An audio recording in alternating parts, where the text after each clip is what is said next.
ប្រធានរដ្ឋសភាកម្ពុជានិងវៀតណាមបន្តពង្រឹងកិច្ចសហប្រតិបត្តិការឲ្យកាន់តែរឹងមាំដើម្បីជំរុញគម្រោងទំហំពាណិជ្ជកម្មប្រទេសទាំងពីរ$20,000 លានអាមេរិកសម្រេចបានក្នុងពេលខាងមុខសម្ដេចមហារដ្ឋសភាទីការធិបតីខុនសូដារីប្រធានរដ្ឋសភានៃព្រះរាជាណាចក្រកម្ពុជានិងលោកជំទាវ វៀន ធីថាញ់អនុប្រធានរដ្ឋសភានៃសាធារណរដ្ឋសង្គមនិយមវៀតណាមបានបង្ហាញការបដិញ្ញាចិត្តយ៉ាងមុតមាំក្នុងការបន្តពង្រឹងកិច្ចសហប្រតិបត្តិការឲ្យកាន់តែរឹងមាំនិងស៊ីជម្រៅនៃទំនាក់ទំនងរដ្ឋសភាប្រទេសទាំងពីរ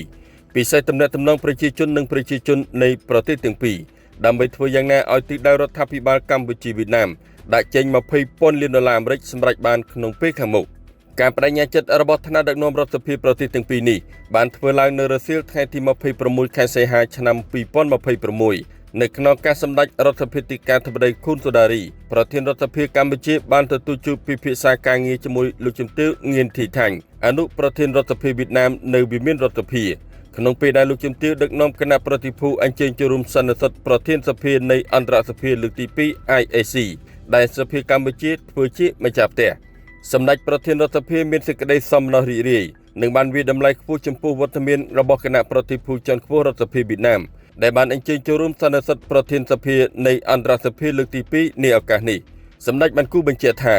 ការជួបជុំគ្នាដ៏ធំជាប្រវត្តិសាស្ត្រ IAC លើកទី2មានសភាជាង20ប្រទេសនិងអង្គការអន្តរជាតិសំខាន់ៗចំនួន8ចូលរួម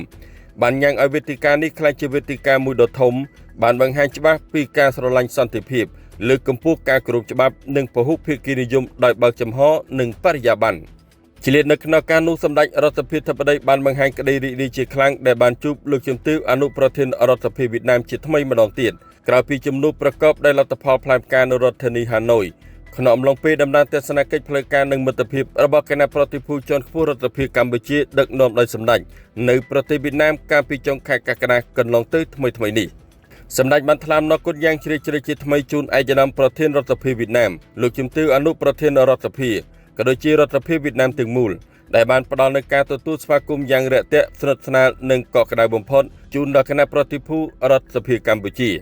ដំណើរទស្សនកិច្ចរបស់សម្ដេចនៅប្រទេសវៀតណាមបានទទួលលទ្ធផលជាទីមោទនៈក្នុងការបម្រើឧត្តមប្រយោជន៍នៃពលរដ្ឋទាំងសងខាងលោកជំទាវ ងៀន ធីថាញ់បានបង្ហាញក្តីសប្បាយរីករាយនិងថ្លែងអំណរគុណយ៉ាងជ្រាលជ្រៅបំផុតចំពោះសម្ដេចប្រធានរដ្ឋសភាដែលបានទទួលស្វាគមន៍គណៈប្រតិភូវៀតណាមប្រកបដោយភាពកក់ក្ដៅជាទីបំផុតលោកជំទាវបានអបអរសាទរចំពោះការរីកចម្រើនគ្រប់វិស័យរបស់កម្ពុជានិងបានអបអរសាទរចំពោះការធ្វើជាម្ចាស់ផ្ទះ IAC លើកទី2របស់សភាកម្ពុជាដែលបានលើកកម្ពស់កិត្យានុភាពនិងទូនាទីកម្ពុជានៅលើឆាកអន្តរជាតិលោកជំទាវមានជំនឿមុតមាំថាវេទិកានេះជាការប្រមូលផ្ដុំថ្នាក់ដឹកនាំសភានៅក្នុងតំបន់និងអន្តរជាតិនឹងទទួលបានជោគជ័យជាក់ជាមិនខាននៅក្នុងការប្រែក្លាយទ្រឹស្ដីទៅជាការអនុវត្តជាក់ស្ដែងចេញជាលទ្ធផលពិតប្រាកដបម្រើដល់ផលប្រយោជន៍ប្រជាពលរដ្ឋ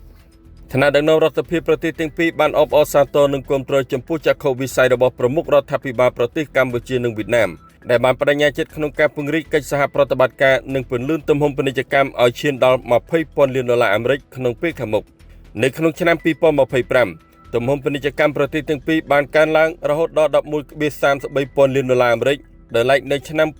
2026នេះមានការរំពឹងថានឹងកើនឡើងរហូតដល់ជាង$12,000 លានអាមេរិកសម្ដេចរដ្ឋសភាធិបតីខុនសូដារីនិងលោកជំទាវ ងៀន ធីថាញ់ក៏បានរំលឹកនៅលទ្ធផលត្រចះត្រចង់នៃជំនួបពិភាក្សាទ្វេភាគី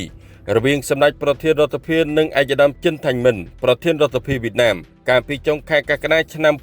2026កន្លងទៅនេះក្នុងការពង្រឹងពង្រីកការងារការទូតសភាទំនាក់ទំនងប្រជាជននិងប្រជាជនក៏ដូចជាជំរុញវិស័យពាណិជ្ជកម្មសុខាភិបាលទេសចរណ៍អប់រំសន្តិសុខបច្ចេកវិទ្យាព័ត៌មាននវានុវត្តន៍និងការឯកភាពគ្នានៅក្នុងការកែសម្រួលអនុស្សរណៈនៃការយោគយល់គ្នា MOU រវាងរដ្ឋសភាប្រទេសទាំងពីរដែលបានធ្វើឡើងកាលពីឆ្នាំ2022ឲ្យសមស្របតាមសភាពការជាក់ស្ដែងជាថ្មីម្ដងទៀតសម្ដេចរដ្ឋសភាទីការធិបតីខុនសូដារីនិងលោកជំទាវ ងៀន ធីថាញ់ក៏បានឯកភាពគ្នាក្នុងការពង្រឹងបន្ថែមចំពោះកិច្ចសហប្រតិបត្តិការរវាងគ្នានៅគ្រប់កម្រិតទាំងក្របខ័ណ្ឌទ្វេភាគីនិងពហុភាគីមានដូចជាក្នុងក្របខ័ណ្ឌក្រមមិត្តភាពគណៈកម្មការជំនាញក្រុមសមាជិកសភាជាស្ត្រីសមាជិកសភាវ័យក្មេងក៏ដូចជាកម្រិតអគ្គលេខាធិការដ្ឋានរដ្ឋសភាប្រទេសទាំងពីរនឹងបន្តគាំទ្រគ្នានៅលើវេទិកាអន្តរសភាឲ្យកាន់តែសកម្មបន្ថែមទៀតដោយយកប្រជាពលរដ្ឋជាស្នូល